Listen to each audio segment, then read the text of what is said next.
kali ini mungkin ini agak telat untuk gue bahas ini, tapi gue belakangan karena ngelihat Persib juara dan rame di timeline di IG maupun di TikTok, gue jadi cukup penasaran sebenarnya karena banyak orang ataupun banyak juga kayak konten kreator yang ngelihat permainan Persib ini tuh bagus dan menarik. Dan gue pun juga cukup penasaran di sini karena gue udah lama banget gak nonton Liga 1. Jadi gue cukup penasaran juga, terutama ada satu pemain dari Madura United yang dipanggil sama Sintayong, yaitu Rizaldi. Nah, Rizaldi ini wing kanan dari Madura United. Jadi gue juga cukup penasaran di satu sisi yang itu, apa yang bikin Sintayong ini tertarik untuk manggil Rizaldi. Gue baru nonton di leg pertama dan di video selanjutnya gue juga bakal ngebahas tentang leg kedua dari Persib ini. Nah, di leg pertama awal-awal itu memang gue jujur agak kurang excited karena kalau ngelihat di awal-awal itu Persib mainnya long ball, Madura United juga banyak mainnya long ball. Walaupun Madura United ini cenderung main possession ball, tapi ujung-ujungnya karena di satu sisi juga memang mainnya Persib juga lebih banyak main long ball, ngincer Ciro untuk ngelakuin bola-bola cepat. Nah, sementara kalau dari sisi Madura United, dia cenderung akhirnya juga long ball, tapi banyak yang nggak sampai. Terlalu banyak long ball gaming, akhirnya jujur gue agak ngantuk kalau nonton di awal. Gue cukup meragukan permainan dari Persib. Apakah iya gitu? Ini semenarik yang dibilang orang-orang. Karena ya kalau misalnya pakai kapasitasnya Eropa jelas beda. Tapi kalau nginget gimana animonya terhadap Persib ini, permainan yang ditunjukin sama Persib, gue berharap lebih sih tetap. Nah, di babak kedua, ini permainan baru lebih menarik karena gue ngelihat Persib yang benar-benar apa yang dibilang orang-orang gitu, kalau permainan Persib ini tuh bagus. Rahmat Irianto mainnya lebih ke depan, ngebantu serangan. Habis itu pemain depan juga lebih banyak ngepres. Bahkan pemain Persib sendiri juga ngepres bisa sampai 5 orang. Ini benar-benar menarik banget buat ngelihat Persib karena terutama juga dari gol-golnya juga ini benar-benar gol yang smart goal juga. Satu dari Ciro, ini gol keren. Yang gol kedua itu golnya David Silva, crossing, tapi crossingnya ini benar-benar kayak yang bikin gol ini bagus tuh dari Beckham putranya, karena dia crossing ini tuh bukan sembarang crossing, tapi crossingnya juga akurat dan benar-benar udah terplan ngincarnya di mana. David da Silva. Nah, David da Silva dia terima, dia di situ punya opsi untuk oper ke kanan, tapi dia di sini gue rasa ini insting seorang striker ya. Jadi gimana dia maju ke tengah, dia bisa mencium bau gol gitu kan, dan akhirnya dia shooting gol. Kalau ngelihat pertandingan pertama sama pertandingan kedua, gue ngelihat di sini ini bisa jadi permainan yang menarik yang ditunjukin sama Bojan Hodak. Kenapa? Bojan Hodak di babak pertama dia mutusin untuk main run and gun, lebih banyak long ball, habis itu incer Ciro Alves, ngumbar kecepatan untuk bisa mencuri garis offside. Nah, sementara di babak kedua dia lebih main nge-press, dia lebih banyak pegang possession, dan akhirnya bisa terjadi 3 gol di babak kedua. Nah, gue di sini ngelihat gimana Bojan Hodak ini melakukan pergantian formasi. Ini tuh bisa jadi ada 2 kemungkinan. Yang pertama, karena Bojan Hodak sendiri ngelihat kalau titik lemah di sayap ini tuh bisa dieksploitasi, karena memang serangan dari Borneo ini di sisi sayap terutama ini tuh nggak efektif. Pada akhirnya banyak back pass. Nah, ini yang bisa dilihat sama Bojan Hodak untuk jadi kesempatan atau celah untuk ditusuk. Nah, yang kedua, memang sengaja Bojan Hodak ini dia ngambil jalur run and gun atau long ball. Ini karena memang dia pengen nyimpen stamina para pemain Persib untuk babak kedua, khusus supaya mereka lebih banyak press. Dan cukup kelihatan di mana para pemain Madura United ini mulai kelelahan di menit-menit akhir babak kedua, tapi para pemain Persib itu tuh masih seger sampai akhir. Nah ini juga catatan tersendiri untuk strategi yang ditetapin sama Bojan Hodak, bisa jadi seperti ini. Tapi balik lagi, gimana kalau menurut kalian strategi dari Bojan Hodak sendiri yang berhasil ngalahin Madura United 3-0 di leg pertama, dan di babak kedua dia berhasil ngalahin lagi 3-1, jadi total 6-1, dan 3-1 itu juga di kandangnya Madura United. Jadi benar-benar tahun ini skuad asuhan Bojan Hodak ini tuh benar-benar bukan kaleng-kaleng. Gue pribadi seneng sama salah satu pemain di Persib, yaitu adalah Rahmat Irianto sih. Ini gue ngeliat dia dari timnas sih sebenarnya, dan Rahmat Irianto ini adalah pemain yang punya visi yang bagus, dan di leg 1 ini Mark Locke ada agak berpengaruh sedikit, tapi at the end Persib ini berhasil lagi-lagi juga menang meskipun gak ada Mark Locke. Kita tahu semua Mark Locke punya kemampuan distribusi bola yang bagus, tapi kemarin gue ngeliat Rahmat Irianto dia berhasil menggantikan itu dengan baik.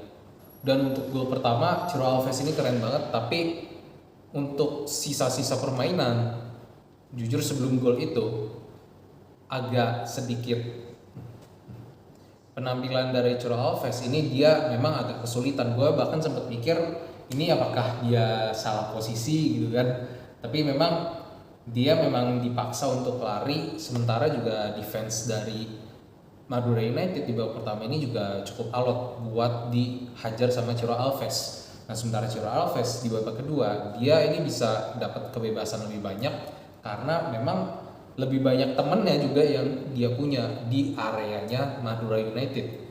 Nah pada akhirnya Ciro Alves sendiri juga lebih banyak leluasa dalam bergerak, ditambah juga dengan satu pemain lagi yang dimasukkan di babak kedua yaitu Beckham Putra. Nah gue suka Beckham Putra di pertandingan kali ini juga karena dia itu juga punya asis juga yang gak kaleng-kaleng cuy. Dia ngeliat babak kedua memang David da Silva sendiri juga pede gitu kalau dia bisa menangin duel lawan back dari Madura United ini dan akhirnya bisa cetak gol kedua.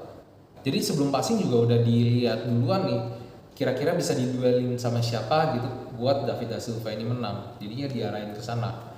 Dan kalau gol ketiga itu juga berhasil passing juga ke arah David da Silva itu dari Beckham Putra juga. Hasil dari counter attack. Dan di satu sisi kenapa Persib sendiri juga bisa nggak kebobolan juga akibat dari para pemain belakang juga yang benar-benar strong gitu kan.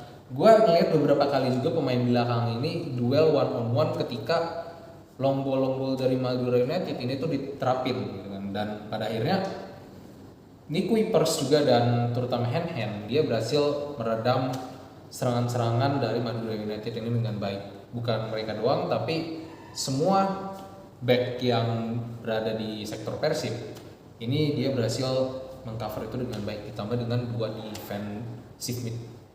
Dan buat Madura United untuk Rizaldi memang sayangnya nggak kelihatan di pertandingan kali ini penampilan dia karena memang di satu sisi juga karena lawannya terutama bek kirinya Persib ini penampilan dia tuh bagus sehingga sekalinya di sisi kanan itu mentok ya udah akhirnya ya mau nggak mau ya back pass. Tapi gua harap Rizaldi ini juga bisa mendapatkan sesuatu yang baru dan juga bisa mengembangkan permainannya dia ketika dia berada di timnas nanti. Walaupun kalau misalnya kita ngelihat chance-nya gitu kan cenderung bakal lebih ke pemain cadangan ketimbang pemain utama Rizaldi ini, tapi walaupun pemain cadangan pun dia pasti dapat ilmu yang baru gitu kan untuk dikembangkan sendiri oleh dia gitu kan. Dan pastinya adalah masukan-masukan dari Coach Shin juga yang bisa membawa dia berkembang. Balik lagi ke Madura United, sebenarnya Madura United ini tuh juga kesempatan yang paling bagus dia untuk nyerang dan cetak gol itu tuh sebenarnya di babak pertama, karena babak pertama Persib ini masih ngakuin counter long ball dan Madura United sendiri juga lebih banyak ngambil possession di babak pertama. Nah ini sebenarnya momen yang paling bagus, tapi kenapa pada akhirnya serangan-serangan dari Madura United ini banyak yang gak efektif dan pada akhirnya juga berujung lebih banyak long ball. Kalau yang gue perhatikan dari komposisinya Madura United itu lebih ke arah formation play dan eksekusi permainan yang dilakuin sama Madura United. Madura United ini dengan permainan 4-4-2-nya dia yang cenderung flat, kadang-kadang juga bisa bermain 4-2-2-2. Nah, apa yang gue lihat di leg pertama ini tuh sebenarnya sangat disayangkan karena koordinasi dari terutama di sisi kiri antara winger dan fullback ini tuh kurang berjalan dengan baik. Itu yang pertama. Nah, yang kedua, overload dari sisi sayap ini cuma dilakuin 10 menit pertama. Sisanya itu kalau misalnya ngelihat duel-duel di area sayap yang kalau misalnya Madura United ini lagi pegang possession, itu tuh rata-rata kayak cuma 2-3 orang, sementara pemain Persib itu bisa sampai ngejaga itu overload bisa sampai 4-5 orang. Jadi itu kayak cenderung lebih sering kalah jumlah ketika duel di sisi sayap. Dan yang gua sayangkan sebenarnya adalah Madura United ini mereka hanya ngelakuin itu di 10 menit awal dan sisanya itu cenderung lebih banyak di tengah gitu kan. Dan gue ngelihat juga konsep build up dari Madura United ini tuh lebih cenderung 2 center back dan 2 defensive midfielder ini tuh bikin shape kotak. Nah, sementara di sisi kanannya itu tuh dia dapat banyak space sebenarnya yang bisa dimanfaatkan untuk maju ke depan gitu kan. Jadi ketika misal build up itu tuh fullbacknya bisa agak maju dan center backnya ini bisa ngoper ke sisi sayapnya, sehingga sisi sayapnya ini tuh bisa dapat space kosong karena itu juga sering terjadi gitu ketika build up dilakukan sama pemain Madura United. Nah, di sisi kosong ini itu sayangnya sisi fullbacknya ini kurang aktif, sehingga di situ tuh banyak gap yang terjadi dan pada akhirnya ya build up-nya ya kebuang sia-sia dan pada akhirnya ya berujung long ball gitu.